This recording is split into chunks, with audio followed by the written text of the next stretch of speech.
थोड़ा सा इस तरह की संभावना थी कि अगर कुछ गलत चीज़ें या गलत मैसेजेस असामाजिक तत्वों के द्वारा वायरल किए जाएं तो इसकी वजह से सामाजिक जो ताना बाना है वो ख़राब हो सकता है, लॉ एंड ऑर्डर व्यवस्था बिगड़ सकती है।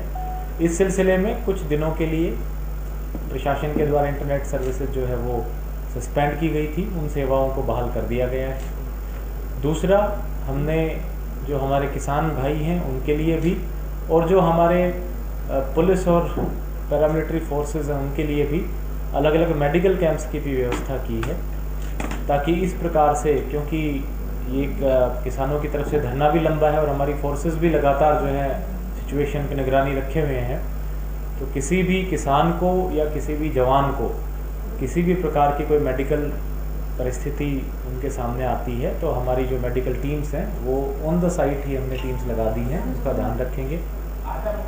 इसके अलावा पैरेलली हमने करीब 30 के करीब टॉयलेट्स हमने रखवाए हैं, जो कि दोनों किसान संगठनों के साइड भी रखे हुए हैं और वो भी इनको इस्तेमाल करें। पीने के पानी की व्यवस्था भी की गई है। हमारा पूरा प्रयास है कि जो ये शांतिपूर्वक धरना चल रहा है इसको प्रशासन पूरा सहयोग दे और आपस में किसी भी तरीके का भाईचारा ना टूटे और लगातार हम बातचीत करते रहें, बातचीत के जरिए इस मुद्दे का हल निकालें। किसानों को भी न्योता दिया गया है, बातचीत के लिए बुलाया गया है, आज बातचीत हो सकती है?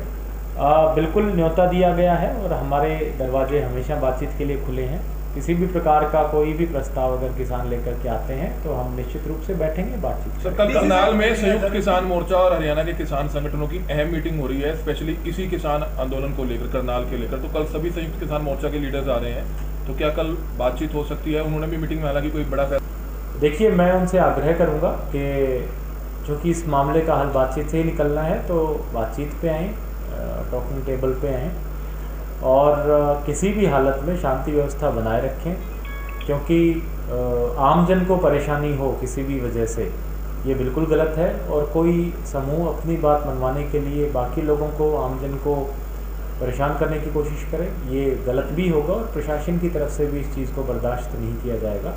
तो मेरा उनसे आग्रह रहेगा कि शांति व्यवस्था बनाए रखें और हमसे बातचीत के लिए आसपास के दुकानदार या जो मॉल्स के हैं, एससीओस हैं जिनके उनकी तरफ से मिलने के लिए समय लेने की बात आई है। मैंने उनको बुलाया भी है, जिस भी समय वो आना चाहें, मैं ऑफिस में ही हूँ, मेरे से मिलने। और उनकी तरफ से ये बात आई है कि क्योंकि ये जो प्रदर्शन के लिए जगह लगाई गई है ये सही जगह नहीं है, क्योंकि धरना चला हुआ है। उसके बारे में जो फर्दर अपडेट थी वो मैं जनरल लोगों से हम लोग शेयर करना चाह रहे थे।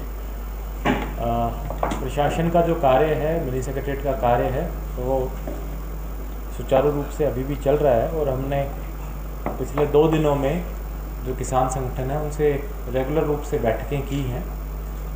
हालांकि बैठक में किसी एक फिक्स्ड चीज़ पे समझौता नहीं हो पाया है, फिर भी हमने दोनों पक्षों ने सहमति जताई है कि जो सारा का सारा प्रोटेस्ट चलेगा ये शांतिपूर्वक तरीके से चलेगा और उसमें जो सचिवालय है इसके कार्य को किसी भी तरीके से प्रभावित नहीं किया जाएगा, ना ही कोई सड़क जाम की जाएगी, ताकि आम जन को किसी प्रकार की परेशानी ना हो। और इसी सिलसिले में एक तो मैं जो आम जन हैं, करनाल ज़िले के नागरिक हैं, उनको आश्वस्त करना चाहूँगा कि उनको किसी भी प्रकार से घबराने की, डरने की आवश्यकता नहीं है और ना ही उनको कोई इस प्रकार की परेशानी आने दी जाएगी।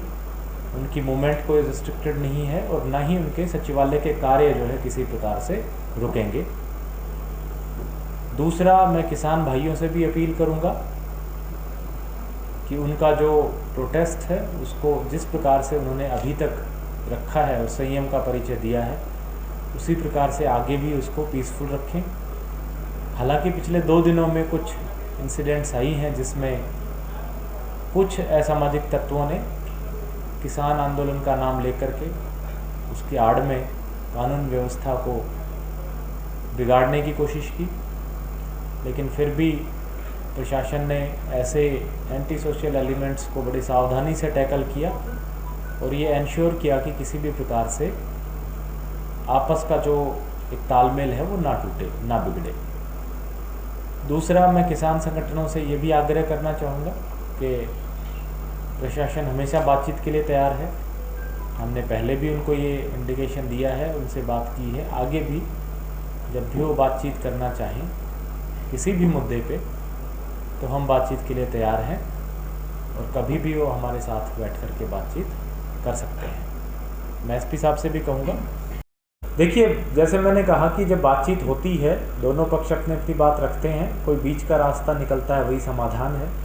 किसानों के द्वारा जो बातें रखी गई हैं वो सरकार को एक स्तर पे मान्य नहीं है। सरकार का प्रस्ताव अभी तक जो है एक स्तर पे किसानों को मान्य नहीं है। फिर भी जैसे मैंने कहा, बातचीत करने के लिए हम तैयार हैं। दोबारा बातचीत पे बैठेंगे, कोई ना कोई इसका हल जरूर निकलेगा। सर 12 तारीख को नीट और HCS के तमाम जो पेपर है, सब स्कूल कॉलेजेस बुक हैं, उस तरह की व्यवस्था पर क्या सब नज़र है? देखिए एग्ज़ाम्स बिल्कुल 12 को एक तो HPSC का एग्ज़ाम रखा हुआ है HCS का, और उसमें हमारे ज़िले में 19 लोकेशंस पे टोटल 24 सेंटर्स हैं और लगभग 7-7.5 हज़ार कैंडिडेट उस एग्ज़ाम में अपीयर होंगे। तो हमने उसकी पूरी व्यवस्था कर ली है और एग्ज़ाम को बड़े सुचारू रूप से किया जाएगा।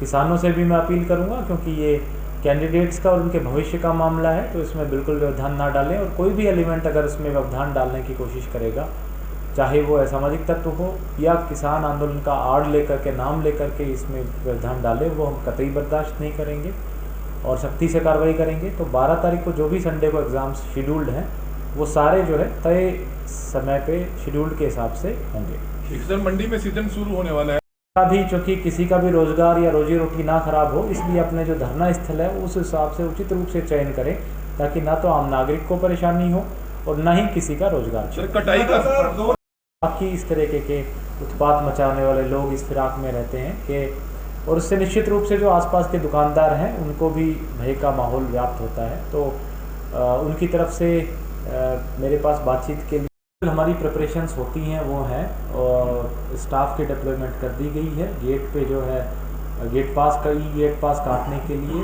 कंप्यूटर ऑपरेटर्स लगाए जा रहे हैं। साथ में अंदर टॉयलेट, पीने के पानी, शेड, ये सब व्यवस्था की गई है ताकि किसानों को वेट ना करना पड़े, तुरंत उसकी फसल का खरीद हो और 24 घंटे के अंदर अंदर पैसा उनके खाते में आ जाए।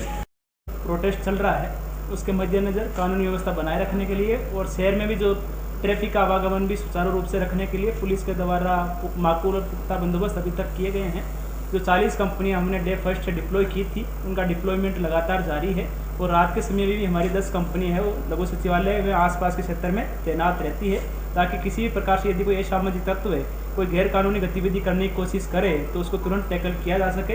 अभी तक जितने भी किसान संगठनों के जो मुख्य लीडर्स डे या नाइट में यहाँ पर उपस्थित रहते हैं, उनका और जो हमारे सिक्योरिटी के जो इंचार्ज रहते हैं उनका भी एक अच्छा तालमेल है, और यदि किसी भी तरफ से कोई इश्यूज आते हैं तो उनका आपस में बातचीत के द्वारा सॉर्ट आउट कर रहे हैं। और किसान संगठनों की तरफ से जो वॉलंटियर्स जो लगाए गए हैं वहाँ पर धरना स्थल के आसपास में, उनका भी अच्छा सहयोग अभी तक मिल रहा है। हमें उम्मीद है कि आगे से भी जो किसान नेता हैं या जो भी वॉलंटियर्स हैं उनका अच्छा सहयोग मिलता रहेगा, ताकि कानूनी व्यवस्था की स्थिति भी बनी रहे और आपस में इस क्षेत्र में शांति कायम रह सके। मेरा सभी करनाल वासियों से भी अनुरोध है कि आप परेशान होने की बिल्कुल ज़रूरत नहीं है।